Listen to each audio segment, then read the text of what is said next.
Hello everyone, একটা travel গ্রুপের সাথে আমরা সেহরি করতে মাওয়া যাচ্ছি। Hello everyone, we are going to Mawa.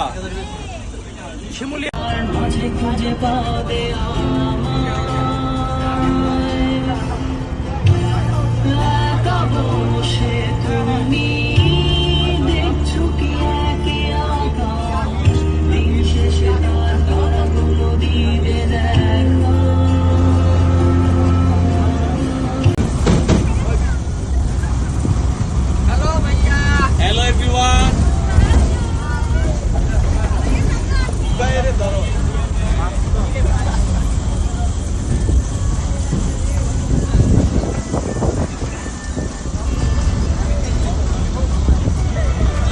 আমরা ব্লগ করতেছি। আপু হাই দেয় না ভাই এটা কাম করলেন আপনি এই সুখের মধ্যে আপনি দিলেন বিরহের গান।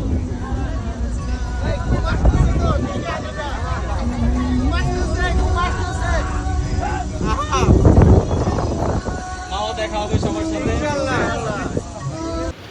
দেখতে দেখতে আমরা মাওয়া ঘাটে চলে আসলাম। তখন ছিল অলমোস্ট রাত 1টা, আর এটা ছিল 13ই মার্চ, থার্সডে নাইট, বৃহস্পতিবার। বেশ কালারফুল ছিল, অনেক মানুষ ছিল, আর বোঝাই যাচ্ছিল যে একটা ফেস্টিভ মুড ছিল। আর যেহেতু রাতের মাঝামাঝি একটা মিড নুন, একটা ফুল মুন, তো খুব সুন্দর আলোকিত ছিল। তো অনেক ভিড় ছিল দেখে আমরা একটু নদীর পাড়ে খুঁজছিলাম, নদীর পাড়ে নিরিবিলিতে। আর রাতের বেলা এখানে কোনো বোট বা লঞ্চ বা কিছুই চলে না, যার কারণে আসলে রিভার ক্রুজের একটা প্ল্যান ছিল, কিন্তু সেটা করা পসিবল হয়নি। অনেকেই কল অফ নেচারের ডাকে সাড়া দিচ্ছিলেন এখানে, বাট এটা আসলে উচিত না। I can't recommend this. এখানে পাশেই পাবলিক টয়লেট আছে, সেখানে 10 টাকা দিয়ে আপনারা আপনাদের কল অফ নেচার সেরে ফেলতে পারবেন। আর নদীর আসলে পদ্মা ব্রিজ হওয়ার পর থেকে সেই মাওয়ার পদ্মার সে উত্তাল নদী আর মিস করতেছি। আগের মতো সে উত্তাল ছিল না, আর এখন তো শীতকাল, তো তেমন স্রোতও ছিল না। আমাদের এই সেহরি নাইট যারা আয়োজন করেছে, খুঁজি বাংলাদেশ ট্রাভেলার্স, ওই গ্রুপের অ্যাডমিন মডারেটর, ওনারা ফ্যামিলি নিয়ে এসেছিলেন এবং সেখানে আড্ডা দিচ্ছিলেন। আজকে এসেছি মাওয়ায় পদ্মার নদীর পাড়ে বসে আমরা চা খাচ্ছি, সময়টাকে উপভোগ করছি সেহেরির রাত পর্যন্ত। কেমন লাগছে? অসম্ভব ভালো লাগছে। বাতাসের একটা অনেক সুন্দর হিমেল বাতাস। এই যে আমাদের শ্রাবণের মেঘগুলো জড়ো হলো আকাশে, অঝরে নামবে বুঝি শ্রাবণী ছড়ায়। আজ কেন মন উদাসী হয়ে রাজানায় চায় হারাতে। কি বই পড়ছেন? কন্ট্রোল। ওকে, মাওয়া ঘাটে এসে বই পড়ছেন, নাইস। দেখতে দেখতে রাত প্রায় 3টা বেজে গিয়েছিল। এরপর আমরা একটু হাঁটাহাঁটি করলাম, বেশ কালারফুল লাগছিল। মাওয়া ঘাটে অনেক চেঞ্জ আসছে, একটা ট্যুরিস্ট ফ্রেন্ডলি একটা স্পট করা ট্রাই করতেছে, অনেক ধরনের শপ ছিল। আর আমাদের গ্রুপে অলমোস্ট ছিল 130 জনের মতো। আমরা 2টা বাস, কয়েকটা গাড়ি এবং মোটরসাইকেল দিয়ে অনেকে এসেছে খুলনা থেকে।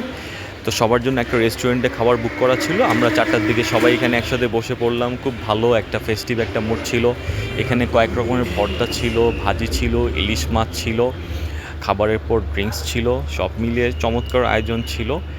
এরপর খাওয়ার সময় আসলে আর ভিডিওটা করা হয়নি।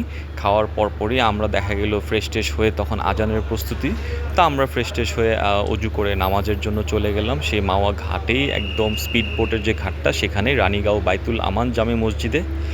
এরপর নামাজ শেষ করলাম আলহামদুলিল্লাহ। তখন হচ্ছে সকালবেলা ভোর। আমাদের যে খুলনা থেকে বাইকের গ্রুপ আসছিল তারা যাওয়ার জন্য রেডি, আমাদেরও বাস স্টার্ট হয়ে গিয়েছে। এরপর আমরা আল্লাহর নাম নিয়ে আবার ব্যাক করা শুরু করলাম ঢাকার উদ্দেশ্যে। খুব সুন্দর ভোরের স্নিগ্ধ ঠান্ডা একটা কুল সুদিং একটা ভাইব ছিল, সত্যি উপভোগ করার মতো। তখন ছিল অলমোস্ট 6:30 7টা বেজে গিয়েছিল। এরপর চলার পথে আমাদের চোখে পড়লো হচ্ছে সানরাইজ। সত্যি সকালের সূর্য খুব চমৎকার লাগছিল। তো দেখতে দেখতে আমাদের জার্নি শেষ। 130-35 জনের একটা সুন্দর সময় কাটালাম আমরা। আর থ্যাংক ইউ কেবিটি টিম এত সুন্দর আয়োজনের জন্য। আর also thank you so much for watching my blog. Thank you.